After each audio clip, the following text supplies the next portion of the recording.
Welcome to episode 2 of Monthly Montage. I'm Ethan, and this is the series that documents and provides both you and me an insight into my training progress. Last month was mainly focused on rehab and mobility. This month is quite different, as I have begun my transition phase into Athlete20XX, which is an online training program that I have been keen to start for some time. Athlete20XX was created by Vahva Fitness with the aim to build people to a high level of well-rounded athleticism. I found Vahva Fitness late last year during a frustrating period of research. I was trying to figure out what the hell was going on with me and what needed to change in my approach to training. I took interest in their program because the ideals I'd been developing over my research aligned with theirs. You can check out my last monthly montage to hear a little bit more about that. I was eventually sold on the Athlete20XX program due to the major emphasis on form and control, as well as the repeatability of the program, and not to mention their multi-layered educational approach via video, diagram, and text. I'd also bought their cheaper ABS20XX core training program and developed a pretty good impression. I've linked to their sales page for the program down below for more detail, because I'm not being paid to sell this. I'm intending to give a full review of their program after I complete it, so what I'll mainly be covering over the next few months is my personal progress. I also won't be showing you every single exercise in each video, as there are a lot, so I'd prefer you develop your own opinions of the programs over time, just like I'm doing. What I'll be showing you in the following video is Phase 1 of 3. Phase 1 aims to build foundational strength, and I was pleasantly surprised to see that there are plenty of familiar exercises in here that are considered fundamentals by many coaches for strength. Phase 2 and 3 seem to increase in complexity, but many of the moves you'll be seeing today are probably going to be recognizable to you. For this first phase, I believe I'll put on muscle mass at a decent pace, as I believe this is the intention, but also because there is a lot I haven't done and a lot I'm simply unused to, particularly the focus on compound exercises. The only other prediction I'm making is that a lot of my weaknesses will be highlighted and I will gain a much better understanding of where I'm at. Otherwise, I'm open to surprise. I have my fair share of worries too. I may re-injure my shoulder or my neck, my core will be too weak, I won't be able to keep up with the overall volume and the pacing. Since I've been dealing with these recurring issues for so long, even though I now have the knowledge at hand to prevent further injury, it has been a huge fear of mine to attempt certain movements, particularly pressing movements like the overhead press and low back training. But that's partly why I went for this program. It's designed thoughtfully and it walks you through all the movements. That being said, I need to account for my individual needs, so I'm making some small customizations. Once a week, I'm going to perform the rehab stuff I demonstrated in the last monthly montage, but continue to customize that to my present needs. I've also started daily habits, including walking every day and hanging, and I'm taking great care to perform activation warm-ups prior to workouts. Last but not least, I am actually performing this program with weights below the minimum requirements, partly in order to simply drill the range of motion, as well as because my body is so unused to the exercises, I will still be able to tax the intended muscles enough. So given that I'm not meeting these minimum requirements this month, it's not appropriate for me to progress to the second phase of this program.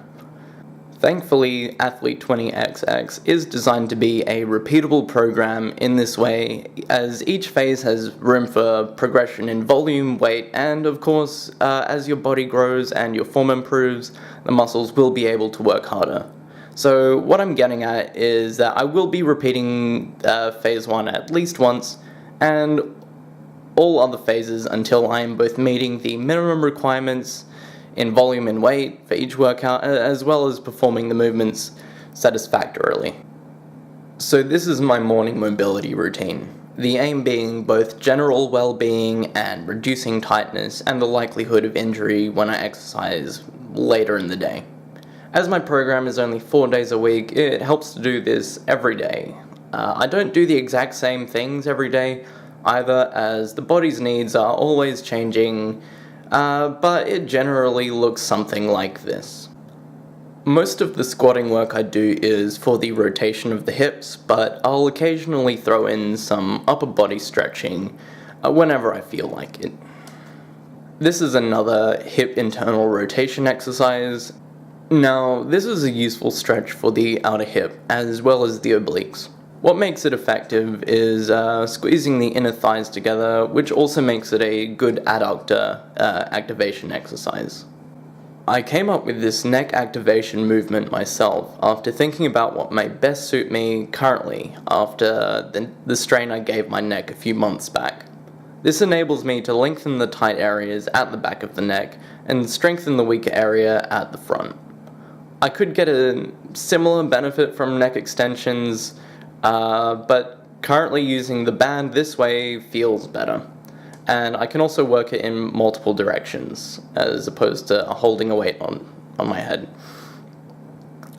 Also, as crazy as it may sound, I think keeping the jaw in extension like this will assist me with the jaw tightness that can come from stress.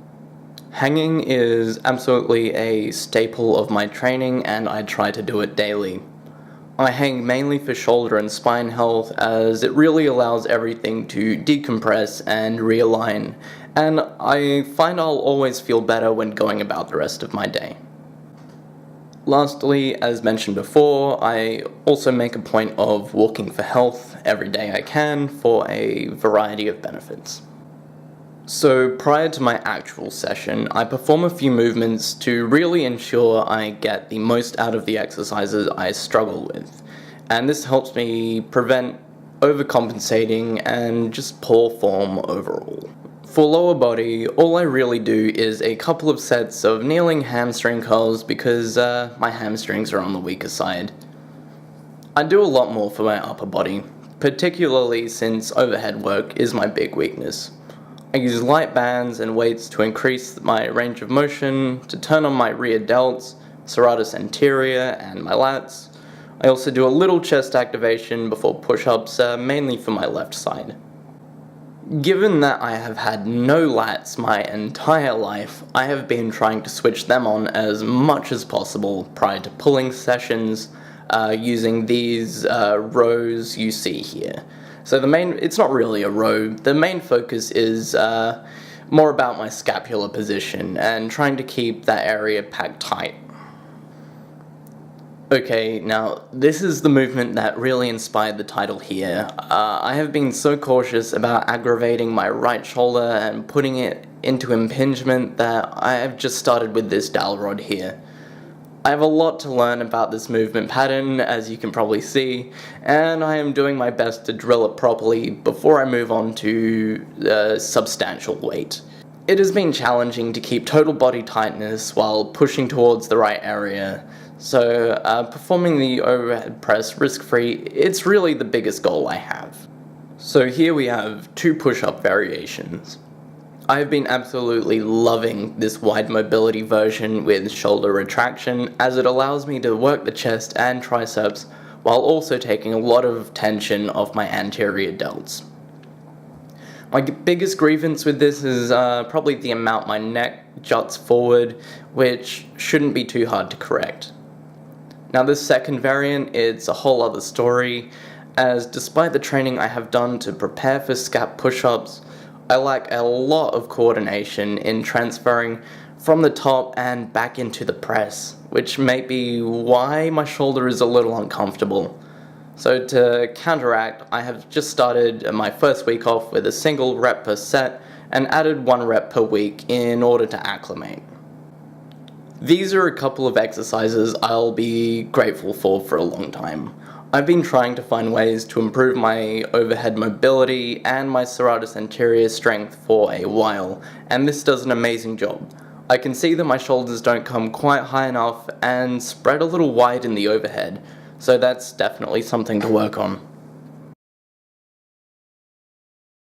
Because of the aforementioned lack of lats, recruiting them in a full pull-up would be a challenge, so I'm making use of this chair to perform negatives. I've been trying to keep my grip on the bar the whole time and increase the amount of reps by 1 each session.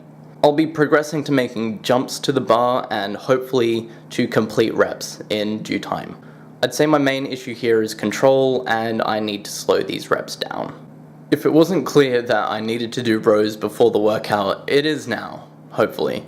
The Renegade row is a torturous exercise for maintaining stability and attempting to perform the row effectively. I'm looking forward to my endurance increasing so I can put a lot more focus into executing the rows properly, as well as better activation of my serratus anterior on my right side. These are some of the rear delt exercises given, and I'm thankful to myself for practicing the similar-ish LYTP movements I did leading up to it, since my rear delts are still a lagging muscle group in terms of strength and mobility, and I'm not really at the point of doing these with weights as prescribed. I've avoided deadlifts and low back training for a very long time, since I grew up with posture issues and have always had a tight lower back. Now I know this is primarily due to poor hamstring recruitment as well as a weak core. But I have enough trust in the program's education and am using the lightest weight prescribed, and so far it hasn't been too bad. As far as my form with these Romanian deadlifts go, I don't think I sit back far enough, which causes me to lose tension in my hamstrings. When I achieve hamstring tension every rep, I actually have a good feeling that I'll be making great progress. This phase of the program has me performing a few different squat variations, and by far the toughest has been the basic high bar squat. I'm leaning too far forward and I'm struggling to find a comfortable groove.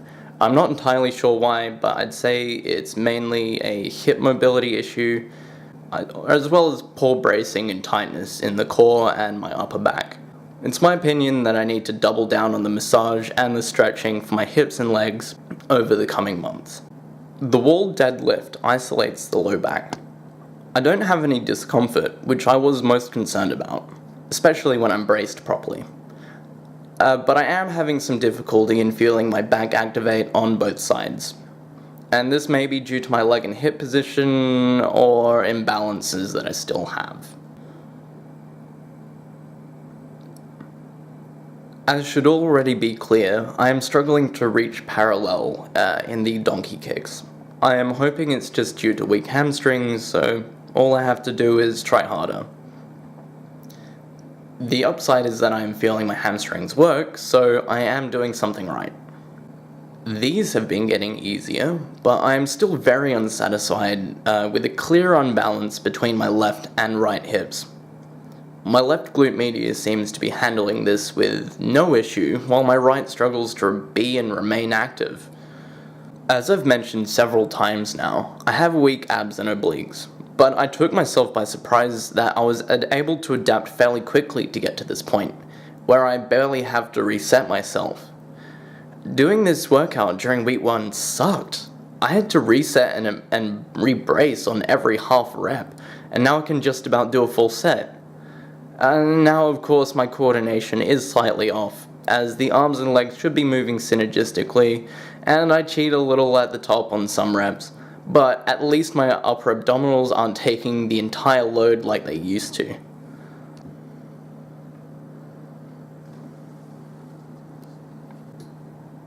We'll be wrapping up now with my final thoughts on everything that's happened this month, as well as my plans for the future. Well, I'm definitely going to have to keep working on my customized warm-ups and mobility, and I'm definitely doing phase 1 at least once more. But before that, I'm taking a deload week to reset myself for the next round. During this time, I'm going to be studying the tutorials and rewatching this footage in order to make sure I remember form cues and so on, so that I can perform these exercises at least better, if not properly. I'll also be working on improving my diet, as I've been eating some way too much junk food as a lazy way to keep my calories high.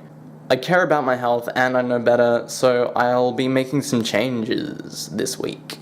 As far as the video goes, next time should be shorter, or at least a little less packed together, since I won't have so much to explain.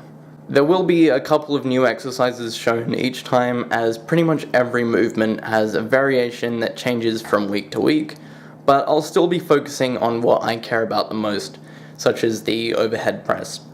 That way you'll be able to see progression, and that will help us all make a good gauge of where I stand from month to month, rather than a lot of variety that doesn't seem quite connected on the surface. Now, with all that said, this is the end. Thank you very much for watching. You can like the video, I'd really appreciate that. Comment your thoughts, give me advice if you want, I'll take it or leave it. And subscribe to join me in my uphill battle for self-improvement. New videos every week, and new episodes of this every month.